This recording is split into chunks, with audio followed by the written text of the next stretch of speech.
कौन हो भाई? भैया जल्दी गाड़ी भगा, 3-4 लोग मेरे पीछे पड़े। अच्छा जी, फिर तो सही गाड़ी में बैठी हो। शताब्दी राजधानी सबको पीछे छोड़ देंगे, नहीं तो नाम बदल देंगे। जय बजरंगबली।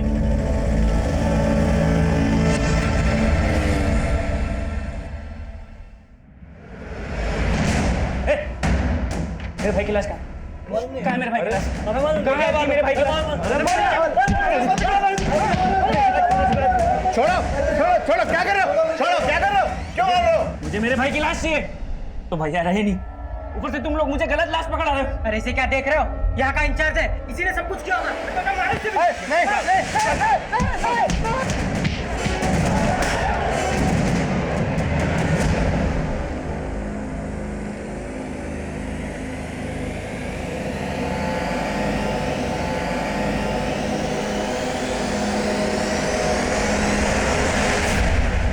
सही में गुंडा लोग ने पगलेठी होगा। बताइए, इतनी सुंदर लड़की को मारना चाहता है। अरे जिस पे जान लुटाना चाहिए उसको मारना चाहता है। बताइए, धरती पे ऐसा पगलेट मिलेगा कहीं?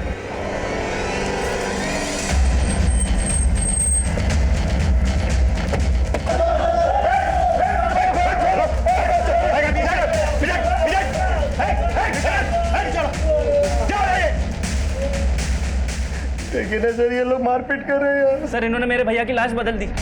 लाश बदल दी मतलब? सर, मेरे भैया नरेश का सोना रोड पे मर्डर हुआ था। मर्डर? हाँ साहब, एक टेम्पो उन्हें उड़ा के चला गया था।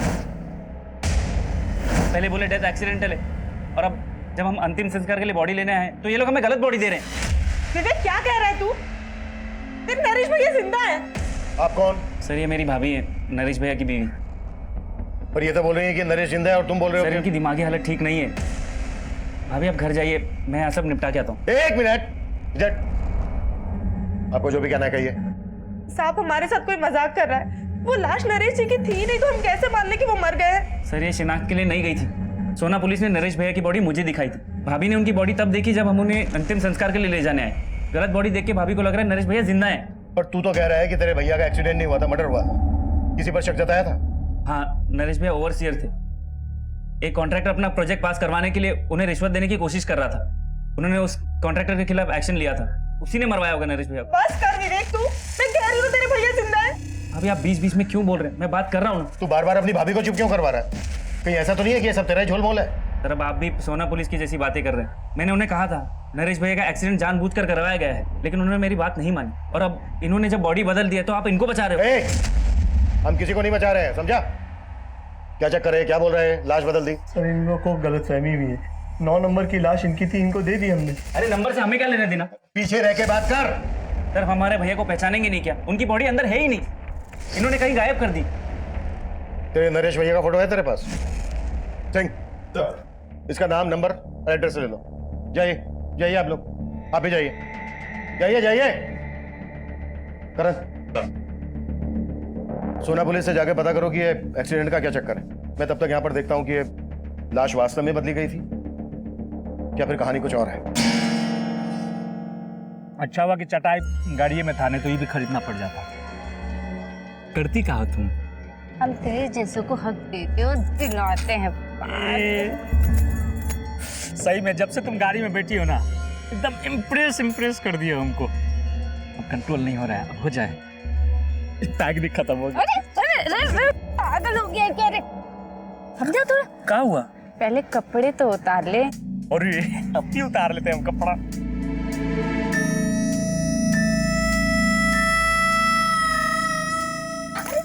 तो अब क्या हुआ? मुझे भी तो कपड़े उतारने दे। अरे तो जल्दी उतारो ना, जल्दी उतारो जल्दी उतारो। अरे कपड़ा लेके कहाँ जा रही हो? ले आ साले, बहुत हक चाहिए था ना तुझे। अब देखी तुझे हक, कुत्ता कमीना कहीं का। मेरी इज्जत लूटना चाहता था तू, मेरी इज्जत। लूट कहाँ रहे थे? हक तो तुम ही दे रही थी ना, हम मांगने गए थे हक। अब आ बाहर कमीना तू। ले कमीना कुत्ता कहीं का साला। साला क्वार्टर पी के चली गई है।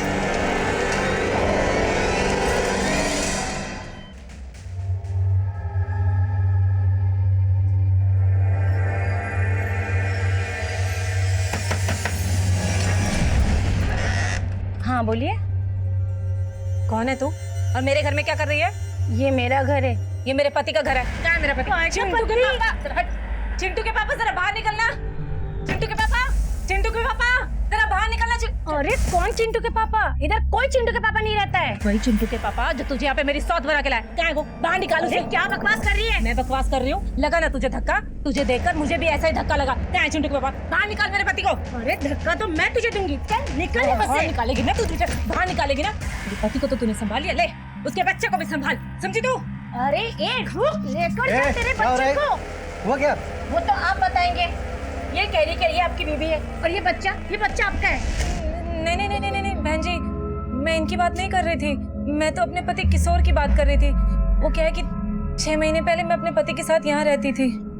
अब देखिए बहन जी, मुझे पता नहीं आप कौन से किशोर की बात कर रही हैं, लेकिन हम लोग यहाँ 3 महीने पहले किराए पर रहने के लिए आए हैं और हो सकता है आपके पति यहाँ पे हमसे पहले किराए पर रहते होंगे। मुझसे गलती हो गई, मुझे माफ कर दीजिए। चल चिंटू। सर मैंने सोना पुलिस से बात की थी। सोना पुलिस को जो लाश सोना रोड पे मिली थी वो इसकी थी। लाश का चेहरा बुरी तरह से कुचला हुआ है, देखकर पहचान करना मुश्किल है। और विवेक बोल रहा है कि उसने शनाख्त की थी। सर सोना पुलिस ने वहां के लोगों से पूछताछ की तो सामने आया कि एक्सीडेंट नरेश का ही हुआ था और वो उन्हें एक्सीडेंट नहीं बल्कि सुसाइड लग रहा था। सुसाइड? हाँ सर, और वहां के कुछ लोगों ने भी विटनेस किया है कि नरेश ने खुद टेम्पो के आगे आकर अपनी जान दी थी।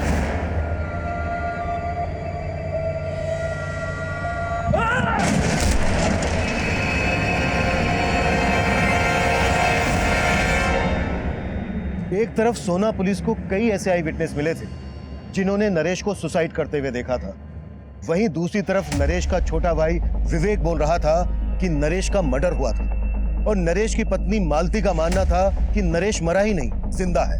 और इन सब बातों के बीच नरेश की लाश बदले जाने का मामला हमारे सामने आया। इस केस में दोहरे मापदंडों को देखते हुए ये केस पूरी तरह से हमें सौंप दिया गया और हम सबसे पहले उस कॉन्ट्रैक्टर रिद्धेश सोलंकी से मिले जिस पर नरेश की हत्या करवाने का शक जताया जा रहा था। सर आप बेकार में मुझ पर शक कर रहे हैं। नरेश की मौत से मेरा कोई लेना देना नहीं है। हमने पता किया है, तुमने नरेश को रिश्वत ऑफर की थी अपना प्रोजेक्ट पास करवाने के लिए। सर हर कॉन्ट्रैक्टर ऐसा नहीं होता है। आप पहले नरेश के बारे में पता तो कीजिए। वो दिमाग से खिसका हुआ है, दिमाग की बीमारी की दवाई भी लेता था। अच्छा सर मैं झूठ नहीं बोल रहा हूँ, गुस्सा तो उसकी नाक पे चढ़ा रहता था और मैंने तो बस मिठाई का डब्बा उसको भेजा था। उसे लगा कि उस डिब्बे में पैसे हैं और बस इसीलिए उस प्रोजेक्ट से उसने मेरा पत्ता साफ कर दिया। और तुमने उसी को साफ कर दिया? सर ये आप क्या कह रहे हैं? वहां पर सभी लोगों ने देखा था कि उसने सुसाइड की थी और सर इस तरह आप मुझ पर ब्लेम नहीं कर सकते हैं। किसने क्या कहा, किस मकसद से कहा, ये हम इन्वेस्टिगेट कर रहे हैं और अगर कुछ भी मिला ना तेरे खिलाफ तो अगली मुलाकात रिमांड रूम में होगी और वहां पता चलेगा कि टॉर्चर क्या होता है। चल निकल चल। करण ये कह रहा है कि नरेश की दिमागी हालत ठीक नहीं थी। नरेश का भाई विवेक कह रहा है कि उसकी भाभी की दिमागी हालत ठीक नहीं है। दोनों को दिमागी प्रॉब्लम। नरेश का हमें स्टेटमेंट ऑफ माइंड समझना होगा। नरेश के भाई विवेक पर भरोसा नहीं कर सकते। एक काम करो, नरेश की बीवी को थाने बुलाओ। सर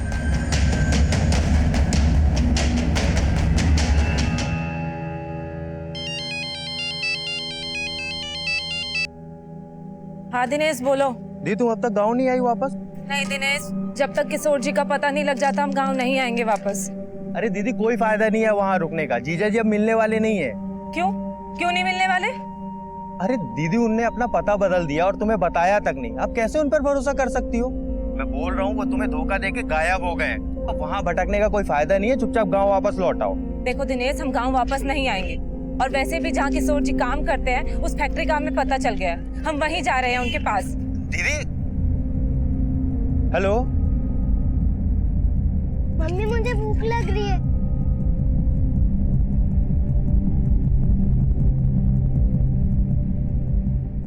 ये देखो तुम्हारा पसंदीदा चाइनीज।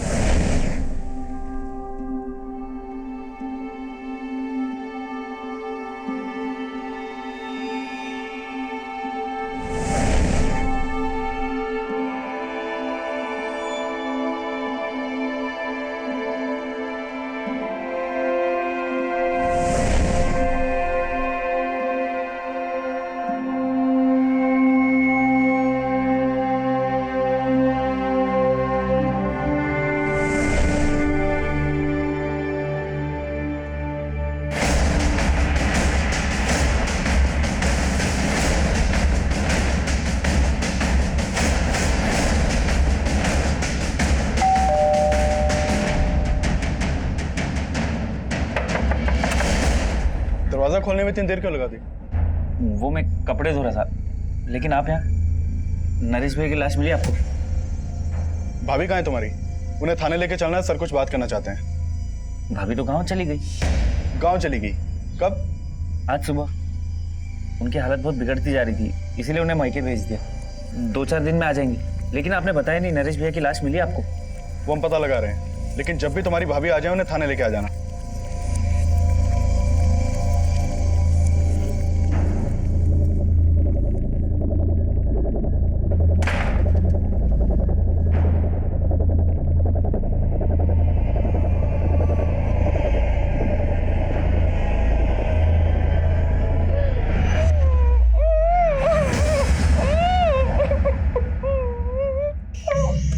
ज्यादा आवाज निकालने की कोशिश मत करो बात, वरना भैया की तरह आपके भी प्राण निकल जाएंगे।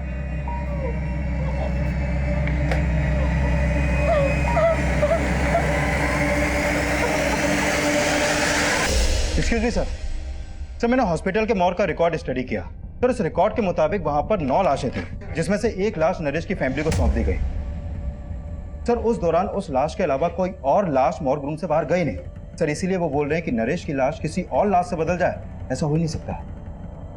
हो सकता है उन्होंने लाश बदली और किसी वजह से छुपा रहे हैं। करें मॉर्ग रूम के एक आदमी की डिटेल निकाल। सर मे आई कम इन सर? कम प्रेम। सर एक औरत आपसे मिलना चाहती है, वो अपने पति की मिसिंग कंप्लेन लिखवाने आई है। बुलाओ। अब 6 महीने पहले मैं अपने पति किशोर के साथ पटेल नगर में रहती थी। उसके बाद मैं गांव चली गई। पिछले 1.5 महीने से मैं इनको फोन लगा रही हूँ, उनका फोन नहीं लग रहा है। उसके बाद मैं गांव से शहर आई और अपने घर गई तो पता चला कि उन्होंने बहुत समय पहले ही मकान खाली कर दिया है। तुम कह रही हो कि तुम्हारे पति किशोर का फोन 1.5 महीने से बंद था, वो तुम अब आई हो हमारे पास? मुझे लगा कि शायद उन्होंने अपना नंबर बदल लिया होगा। मैंने गांव से उनकी फैक्ट्री में भी फोन किया था, लेकिन कोई मुझे सही से जवाब ही नहीं दे रहा है। कहाँ काम करता था किशोर? अब बंसल नाम की फैक्ट्री है, वहाँ पे मजदूरी करते थे। गांव से शहर आने के बाद मैं उनकी फैक्ट्री में भी गई थी। वहाँ के चौकीदार ने बोला कि किशोर जी अब यहाँ नौकरी नहीं करते। उन्होंने 6 महीने पहले ही यहाँ से नौकरी छोड़ दी थी। लेकिन साहब मुझे ना शक हो रहा है उनकी फैक्ट्री वालों पे कि वो मुझसे कुछ छिपा रहे हैं, कुछ तो झूठ बोल रहे हैं वो मुझसे। तुम्हें ऐसा क्यों लग रहा है कि फैक्ट्री वाले झूठ बोल रहे हैं? क्योंकि साहब किशोर जी हर महीने गाँव में पैसे भिजवाते थे। अगर उन्होंने नौकरी छोड़ दी होती तो फिर पैसे कहाँ से भिजवा रहे थे वो? कितना पैसा भेजता था किशोर तुम्हें? 6,000 रुपये महीना। हो सकता है उसने कोई दूसरी नौकरी कर ली हो। किशोर तुम्हें लगातार पैसे भेज रहा था, तो फिर उसने तुम्हें अपना सही एड्रेस क्यों नहीं दिया? कहीं ऐसा तो नहीं है कि उसका किसी के साथ कोई चक्कर? नहीं नहीं साहब, किशोर जी ऐसे नहीं है, वो कोई गलत काम नहीं कर सकते हैं। तुम दोनों की शादी कब हुई थी? 7 साल पहले हुई थी और 1 साल पहले ही वो मुझे अपने साथ गांव से शहर लेके आए थे। तब मैं उनके साथ बहुत खुश थी। यहाँ पर मेरा बहुत ख्याल रखते थे वो, किसी चीज़ की कोई कमी नहीं आने दी उन्होंने। कब से ढूंढ रही हूँ, मुझे मिल ही नहीं रहे हैं। आप उन्हें ढूंढ दीजिए ना साहब। हाँ ठीक है, तुम ऐसा करो, किशोर का हमें फ़ोन नंबर, जिस फैक्ट्री में वो काम करता था वहाँ का एड्रेस, जहाँ रहता था वो एड्रेस, ये सब हमें लिखवा दो। अपना नंबर भी लिखवा देना। ठीक है नंदी।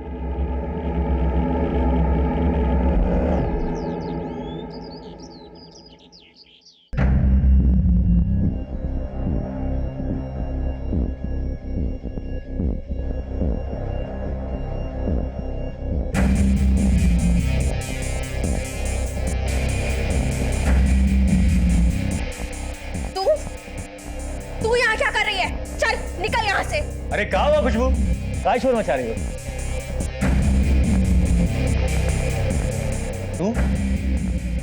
तू यहाँ क्या कर रही है? तुम क्या देख रहे हो? आरती उतारोगे क्या इसकी? निकालो बाहर इसे। ऐसे नहीं मारेगी, चल निकाल। छोड़ो छोड़ो, मुझे कहाँ लेके जा रहे हो तुम? मुझे तेरी जगह दिखाने। छोड़ो मुझे, छोड़ो। बोला ना, चल।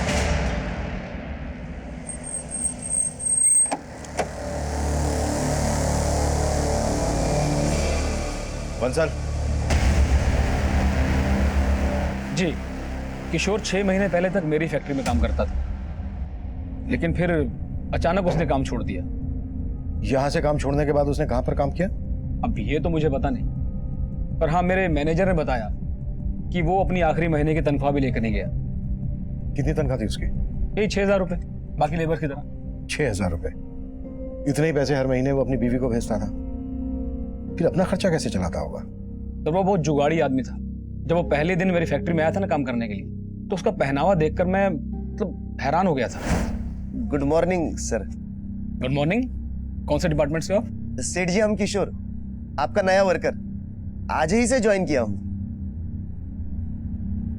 मैं तो सोच रहा था कि मेरे मैनेजर ने उसे किसी दूसरे डिपार्टमेंट में रखा होगा, पर बाद में पता चला कि उसे काम की काफी जरूरत थी, तो वो यहाँ मजदूरी करने को भी तैयार हो गया।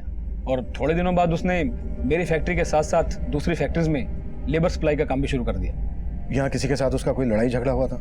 जी हाँ, लड़ाई तो हुई थी।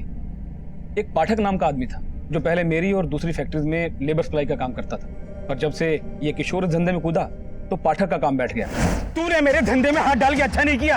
अपना बोरिया बिस्तर उठा के जा, वरना मैं तेरी वरना क्या कर लेगा रे? क्या कर लेगा? चल निकल यहाँ से। मैं अभी नहीं डरता तेरी धमकियों से, समझा ना? तेरी ये मजाल देख, मैं तेरे को बताता हूँ। अबे चाकू ऐसे नहीं, ऐसे खोलते हैं। अब चला के दिखाओ कैसे चलाना है, दिखाओगे चला के? किशोर, पाठक, क्या हो रहा है पर? हाँ? सर, मैंने तो किशोर को बोला भी था कि वो पुलिस में कंप्लेन कर दे, पर उसने कोई एक्शन ही नहीं लिया। तो आपको लगता है पाठक किशोर के साथ कुछ कर सकता है? अब सर, मैं तो इसके बारे में कुछ बता नहीं सकता, ये तो आप पता कीजिए।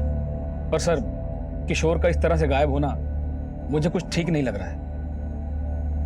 ठीक है सर, इस बंसल की बातें भी कुछ अटपटी सी लग रही हैं। कहीं हमसे कुछ छुपा तो नहीं रहा? पता करो इसके बारे में, और फैक्ट्री के दूसरे स्टाफ से भी बात करो, और बंसल जिसका नाम ले रहा है पाठक, उससे भी मिलो। सर,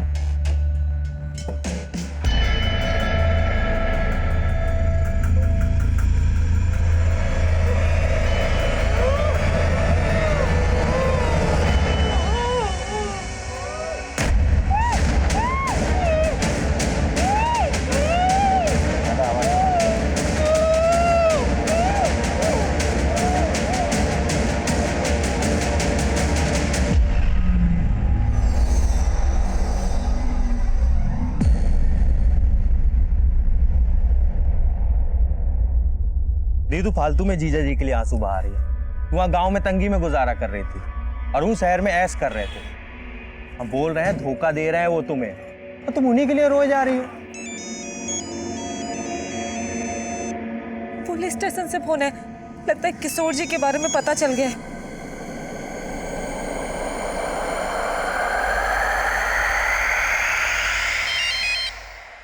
हाँ सिंह। सर, मैंने पाठक के बारे में पता किया।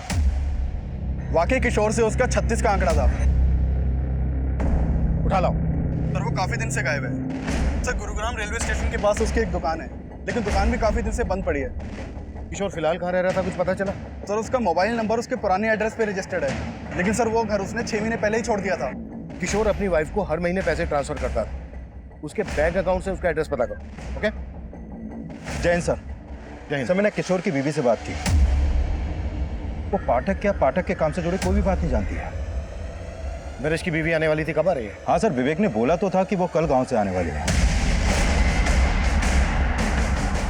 और सर, इस मॉग इंचार्ज के बारे में भी कई बातें पता चली हैं। जैसे? उसके कॉल रिकॉर्ड में एक सस्पिशियस नंबर मिला है जो कई दिनों से बंद है। किसका नंबर है? सर, वो नंबर इस महेश नाम के लड़के का है। इसके घर में भी ताला लगा है। और सर, मैंने इस मॉग इंचार्ज के घर पे भी नजर रखवाई थी। सर, इसका लिविंग स्टैंडर्ड काफी हाई है। जितनी आमदनी नहीं है उससे ज्यादा तो खर्चे हैं इसके। मैंने भी नोटिस किया था, काफी महंगा स्मार्टफोन था उसके हाथ में, वो चेन सब पहने थे। एक मॉर्ग इंचार्ज के पास इतना पैसा, कुछ तो है जो ठीक नहीं है। करण, उठा लो और तोड़ो। सब बोल दो साहब, सब बोल दो। साहब, दरअसल मैं लाश बेचने का धंधा करता हूँ साहब। जो लावारिस लाश मेरे मॉर्ग में आती है, जिनकी शिनाख्त नहीं होती, सरकार हमें उनके क्रियाक्रम करने के 5,000 रुपए देती है। वो पैसे मैं जेब में रख लेता हूँ और लाश बेच देता हूँ साहब। किनको बेचता वो लाश? प्राइवेट मेडिकल कॉलेजेस को साहब। वो रिसर्च करने के लिए लाश खरीद लेते हैं। ये नरेश की लाश कहाँ है? वो गलती से मेडिकल कॉलेज चली गई, वहाँ दूसरी लाश जानी थी। कौन सी लाश? महेश नाम का एक लड़का है जो मुझे वो लाश सप्लाई करता है जिनका कोई रिकॉर्ड नहीं होता। कुछ दिनों पहले उसे एक लाश मिली थी जिसे मैंने 10,000 रुपए में खरीदा। महेश का मिलेगा अभी? सर, वो पता नहीं, जब से उसे इन सब का पता चला है तब से वो गायब हो गया सब। हॉस्पिटल चल के वो लाश हमें दिखा अभी। और हाँ, उस मेडिकल कॉलेज का नाम क्या है?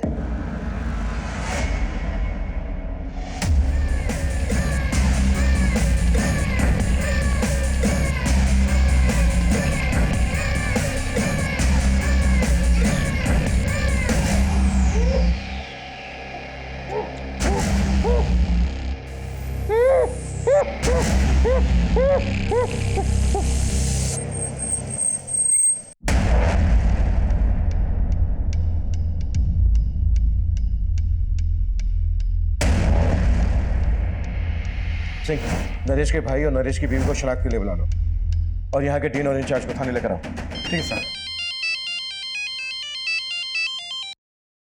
हाँ करण। सर, महेश ने जो लाश मॉर्ग इंचार्ज को दी थी मैंने उसको देखा अभी, तो मुझे लग रहा है ये लाश शायद किशोर की हो सकती है। What?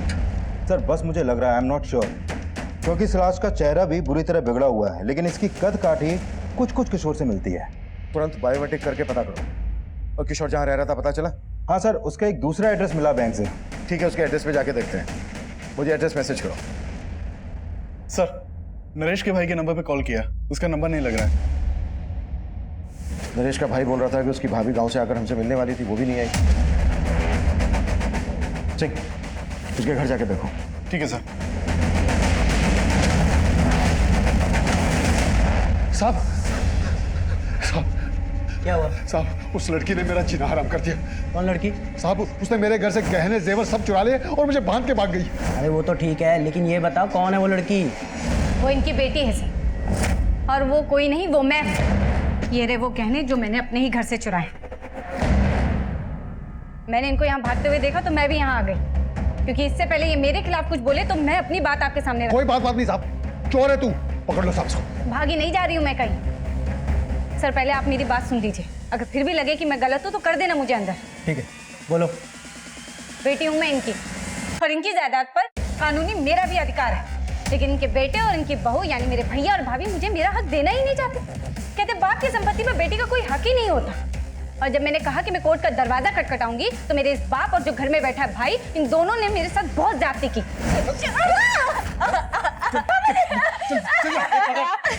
ये ना ऐसे नहीं मानेगी, रुक। कर देगी ना साइन, करेगी ना। खोल खोल मुट्ठी, नहीं तो मैं तेरा हाथ ही काट डालूंगी आज। और जब मैंने कोर्ट जाने की बात की तो इन लोगों ने जबरदस्ती कागज पे मेरा अंगूठा लगवा लिया। देख संध्या, तू सही नहीं कर रही है। और तुम ठीक कर रहे हो। देखो, तुम किसी से जबरदस्ती नहीं कर सकते। तुम्हारे घर का मामला है, शांति से सुलझा लो, क्योंकि अगर हमने दखल दिया ना तो बहुत दिक्कत होगी तुम्हें, समझे?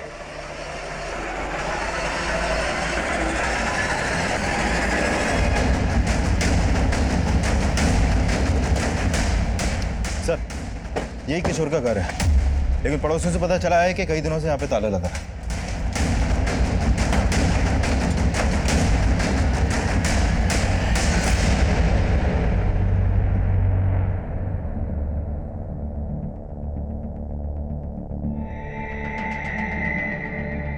हाँ ठीक है, थैंक यू। सर, अंदर तो कुछ भी सस्पिशियस नहीं मिला। ये भी कम सस्पिशियस नहीं है कि जो आदमी 6 महीने पहले तक एक फैक्ट्री में मजदूर था, उसके बाद लेबर सप्लाई का काम करने लगा, वो इतने ठाठ से रहता हो। इस किशोर का करेक्टर को समझ में नहीं आ रहा है। शायद 2 नंबर का काम करता हो। किशोर की कुंडली निकालो और आसपास में भी पूछताछ करनी है।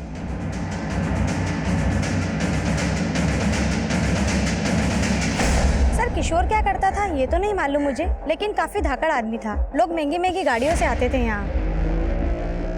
किशोर के साथ यहाँ कोई और भी रहता था? फिलहाल तो वो अकेला रहता है, लेकिन कुछ टाइम पहले उसकी बीबी भी यहीं रहती थी।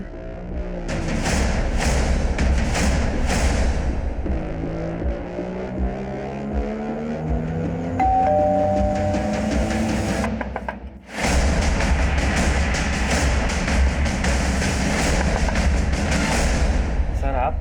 ये हमेशा दरवाजा देर से क्यों खोलता है तू? वो तेरा फोन क्यों नहीं लग रहा है? सर शायद मेरे फोन की बैटरी डाउन हो गई होगी, मैं तो सो रहा था सर। अच्छा, भाभी कहाँ है तेरी? सर गांव से आ गई क्या? सर वो भाभी तो हरिद्वार चली गई भैया के आत्मा शांति की पूजा के लिए। अच्छा, आत्मा शांति की पूजा। तेरी भाभी तो मान नहीं रही थी कि तेरे भैया मर चुके हैं और अभी हरिद्वार पहुंच गई आत्मा शांति की पूजा कराने। सर चल चल देखने दे। बताइए ना अरे तो पीछे हट। सर, पूरा घर चेक करो। सर हुआ क्या? अरे तो देखने दे, हट पीछे। ये हट पीछे हट। सर कुछ नहीं है। हाँ चल चेक तो करने देना, चुप रह। साइड हो। सर कुछ नहीं है। साइड हो तो साइड हो, देखने देना।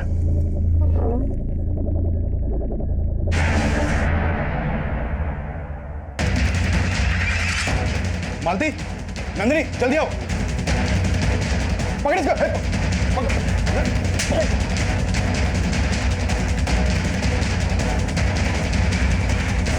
पकड़ो इसे, सिर्फ मेरे पति को मारा है।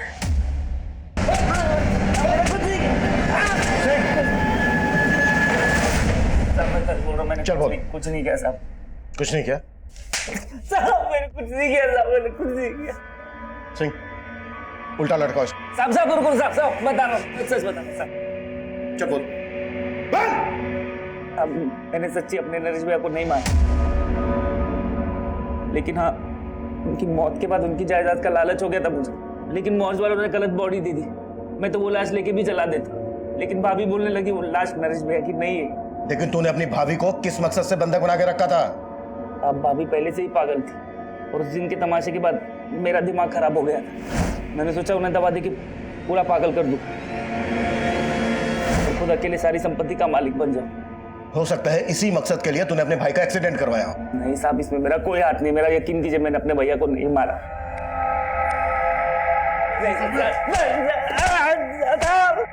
सर, हमने उस लाश का बायोमेट्रिक किया था। वो लाश किशोर की है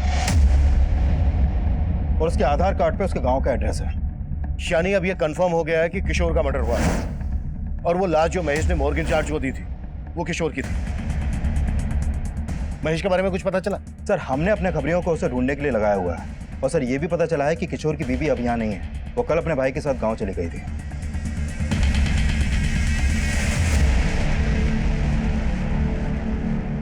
दीदी, खैर जो हुआ सो हुआ, भूल जाओ। हमको तो बस एक ही बात का डर है, अगर पुलिस वालों को उन बातों का पता लगा ना तो सिर्फ हम पर नहीं आप पर भी शक करेंगे। इसीलिए हम मना किए थे, मत जाओ पुलिस वालों के पास।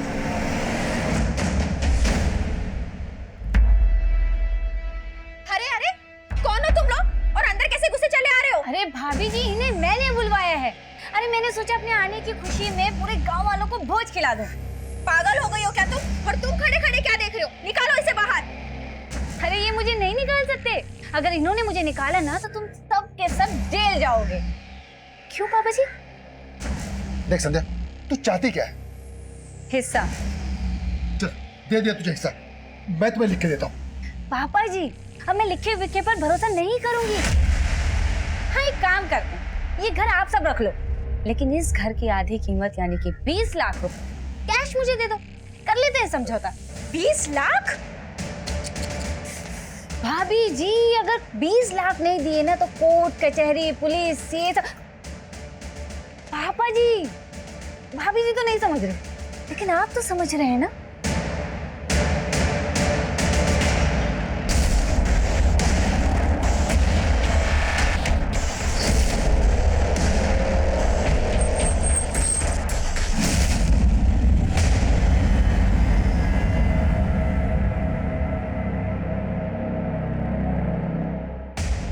हमें तो पहले ही लग रहा था कि किशोर के साथ कुछ ऐसा ही हुआ होगा। तो तुम मान रही थी कि किशोर का मर्डर हुआ था? इसे जानती हो? कौन है ये? हमें शक है कि किशोर के मर्डर में इसका हाथ है, लेकिन किशोर को मरवाने में दिमाग किसी और का है। सर, किसकी बात कर रहे हैं आप? हमें यह भी पता चला है कि किशोर गुरुग्राम में एक आलीशान बंगले में रह रहा था अपनी बीवी के साथ। बीवी के साथ? सर,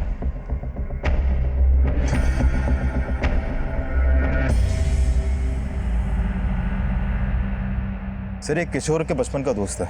इसने बताया है कि ललिता से शादी करने से 6 महीने पहले ही किशोर की किसी और लड़की से भी शादी हुई थी। हाँ साहब, वो उसके भाई किशोर से काफी नफरत पाल के बैठा था, तब उनके बीच में काफी मारपीट भी हुई। वो लड़की और उसका भाई अब कहाँ रहते हैं?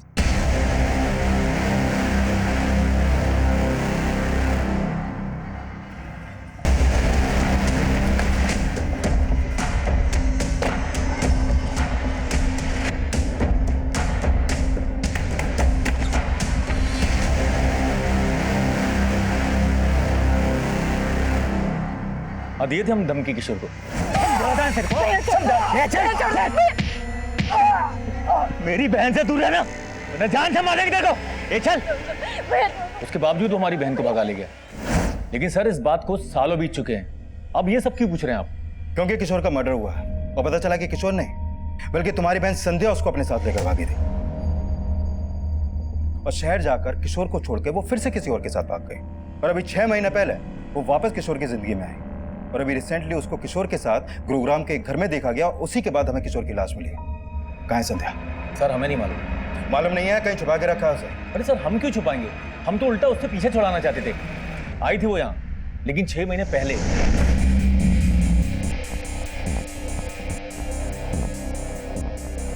और आकर हमें ही चूना लगा गई। ये घर आप सब रख लो, लेकिन इस घर की आधी कीमत यानी कि 20 लाख रुपए कैश मुझे दे दो। ये लो। थैंक यू पापा जी। नाराज हो, कोई बात। भाभी आप मेरी नजर उतारने वाली थी ना? हाथ कीजिए, ये लो मेरे नाम पे भोज खा लेना। संध्या यहाँ से कहाँ गई थी? जी सर हमें कुछ नहीं मालूम और हम मालूम भी नहीं करना चाहते वो कहाँ है। आपको उसके साथ जो करना है आप कीजिए।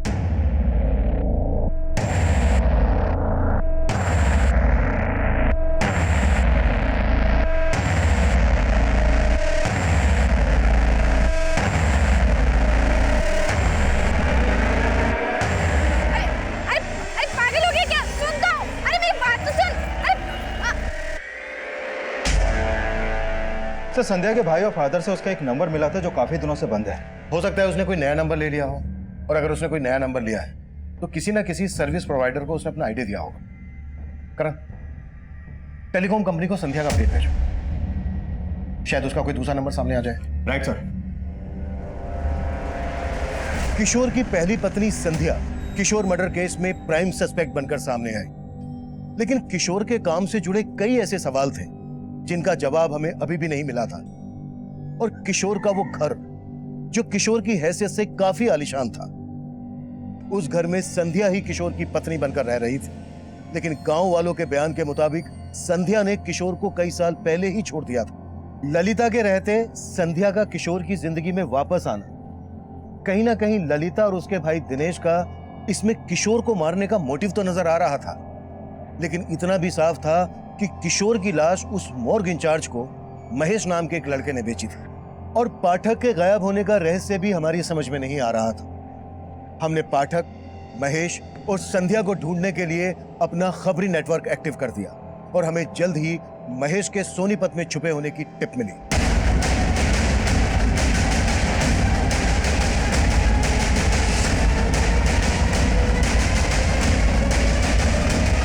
साहब मैंने कुछ नहीं किया साहब, साहब मैंने कुछ नहीं किया साहब। साहब मैंने किशोर को नहीं मारा, मैं जानता तक नहीं कि उस आदमी का नाम किशोर था। यकीन मानिए साहब, मुझे उसकी लाश मिल गई थी जो मैंने मॉर्ग इंचार्ज को भेज दी बस। कहाँ मिली थी लाश? साहब करीब 20-25 दिन पहले एक टेम्पो वाले को लाश फेंकते हुए देखा था मैंने।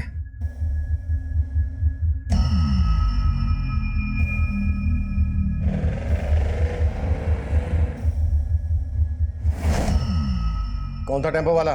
नंबर बोल टेम्पो का। साहब वो नंबर नहीं देख पाया, वहां पे बहुत अंधेरा था। ऐसे नहीं बोलेगा ये। कुटास!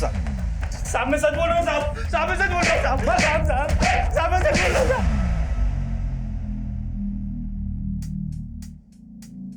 साले सब कमीने निकले। एक तो ये सच्चा मर्द निकला जिसने मुझे धोखा नहीं दिया। लेकिन तुम बहुत दी यार, साला बीच जंगल में नंगा करके भाग गए। लेकिन वापस आके तेरा घर भी तो बसाया। हाँ ठीक है, फाइल तैयार करो। ओके सर, एक मोबाइल सर्विस प्रोवाइडर ने संध्या के नाम एक नंबर अलॉट किया था। वो नंबर अभी सोनीपत में एक्टिव है।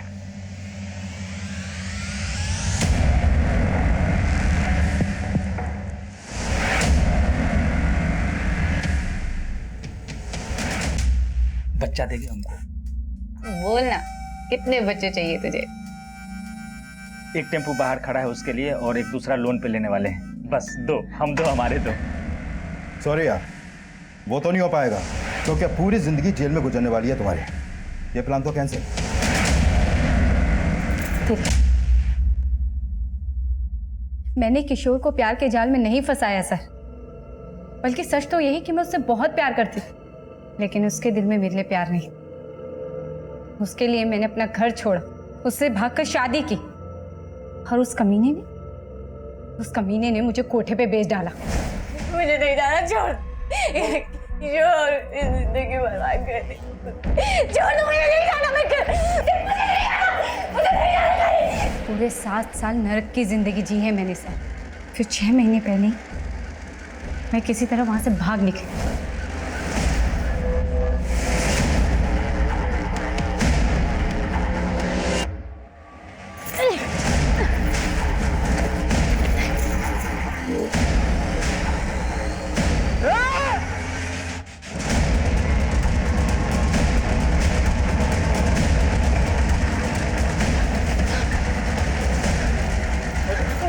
जल्दी करो, जल्दी करो।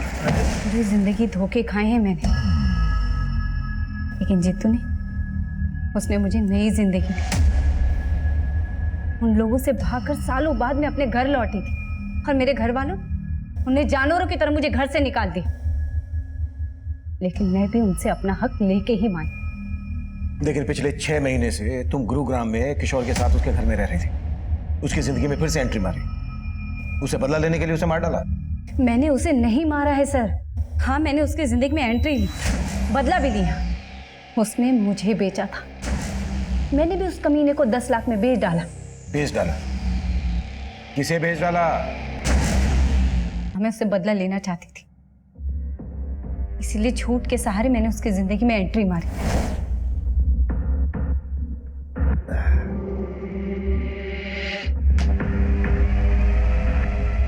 संध्या, प्रिया क्या कर रही है? तूने मेरी किस्मत बिगाड़ी थी ना, लेकिन मैं तेरी किस्मत संवार सकती हूँ। अच्छा? बोला उससे पति मत बन, दल्ला बन जा मेरा।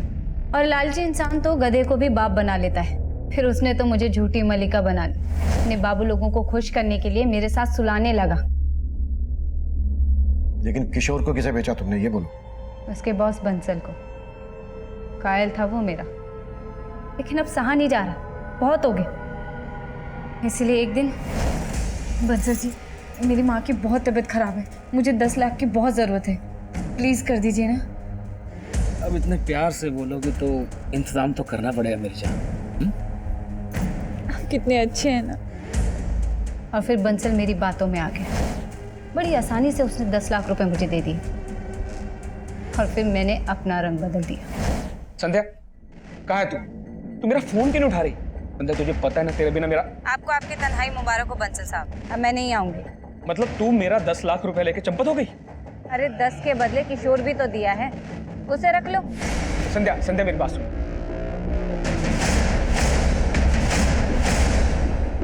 फिर मुझे नहीं पता कि किशोर के साथ बंसल ने क्या किया।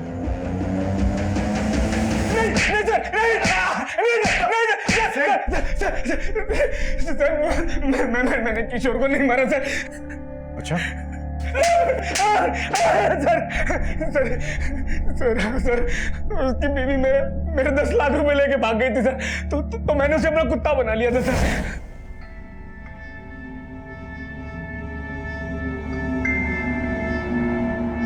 और एक दिन उसने भागने की कोशिश की सर।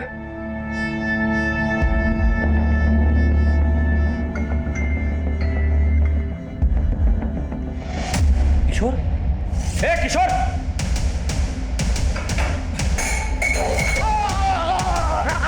साहब, आ जाए भाग के। नहीं साहब, कहाँ जाएगा?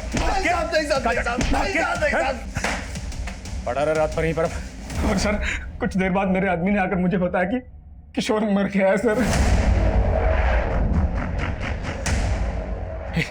नाम देखो बुला के लाग जा। और उसके बाद मैंने अपने एक और आदमी की मदद से किशोर का चेहरा खराब करवाया, और सर टेम्पो से उसे कहीं दूर डंप करवा दिया सर।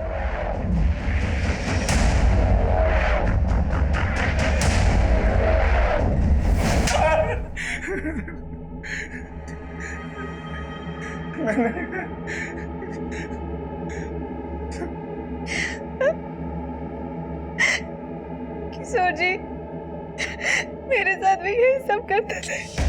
मुझे अपने दोस्त के साथ सुलाते थे वो।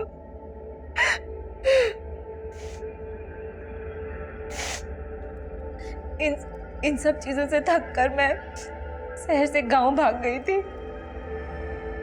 ये बात तुमने हमें पहले क्यों नहीं बताई? मैं आपको बताना चाहती थी, फिर मैंने सोचा कि एक बार मुझे किशोर जी का पता चल जाए कि वो गायब कहाँ है। किशोर के चरित्र से जुड़ी बातें जो हमारे सामने आई, उस लिहाज से वो कभी भी किसी की भी नफरत का शिकार बन सकता था। वो जो करता आ रहा था वो पूरी तरह से गैर कानूनी था, अनैतिक था। उसके द्वारा किए जा रहे अपराध हर मोड़ पर दस्तक दे रहे थे, लेकिन ललिता ने इन दस्तक को पूरी तरह से नजरअंदाज किया। वहीं दूसरी तरफ संध्या ने उसकी असलियत हमें बताने के बजाय खुद बदला लेने का फैसला किया, और अंजाम यह हुआ कि वो इस केस की विक्टिम होने के बावजूद अपनी जिंदगी को अपराध के रंग में रंग बैठी। अब मैं सीनियर इंस्पेक्टर अभिमन्यु जिंदल आप लोगों से विदा लेता हूं। आपसे फिर मुलाकात होगी एक नए केस के साथ। देखते रहिए क्राइम पेट्रोल दस्तक। मकसद बताना नहीं, बचाना है।